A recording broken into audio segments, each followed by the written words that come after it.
வணக்கம் நண்பர்களே.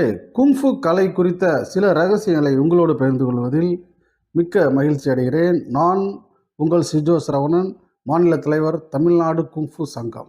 Kung fu கலையோட origin எங்கே இருக்குது அப்படின்னு பார்த்தோம்னா, ஜியா, ஷாங் அண்ட் ஜூ இந்த 3 டைனாஸ்டி தான் கிறிஸ்து பிறப்புக்கு 2000 வருடங்களுக்கு முன்னில் இருந்து இந்த கிமு 256 வரைக்கும் இவங்க தான் ஆண்டுகள் வந்திருக்காங்க. நம்ம சேர சோழ பாண்டியர்கள் இந்த மாதிரி அந்த வம்சம் ஒரு பாண்டியர்கள் ஒரு 1800 வருஷம் ஆண்டாங்க, 2800 வருஷம் ஆண்டாங்கன்ற மாதிரி நம்ம கேள்விப்படுறோம் இல்லையா? அது மாதிரி இந்த 3 டைனாஸ்டி தான் ரொம்ப காலமாக ஆண்டு வந்து இந்த குங்ஃபு கலையை வளர்ப்பதில் முக்கியமான ஒரு பங்கு வகிச்சிருக்கு அப்படின்னு சொல்கிறாங்க. இப்படி முக்கியமான பங்கு வகித்தாலும் இதில் ஒரு சாதாரண மனிதன் இந்த குங்ஃபு கலையில் மிகப்பெரிய இன்ஃப்ளூயன்ஸை ஏற்படுத்தி குங்ஃபு கலையில் மிகப்பெரிய தாக்கத்தை ஏற்படுத்திய ஒரு மனிதன் யார்?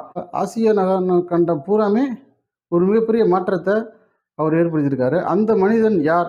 குங்ஃபு கலை இவ்வளோ தூரம் வளருவதற்கு முக்கியமான காரணகர்த்தாவாக இருந்தது யார் அப்படின்னு உங்களுக்கு தெரிஞ்சிச்சுன்னா, நீங்கள் இந்த கமெண்ட் பாக்ஸில் கமெண்ட் பண்ணுங்கள்.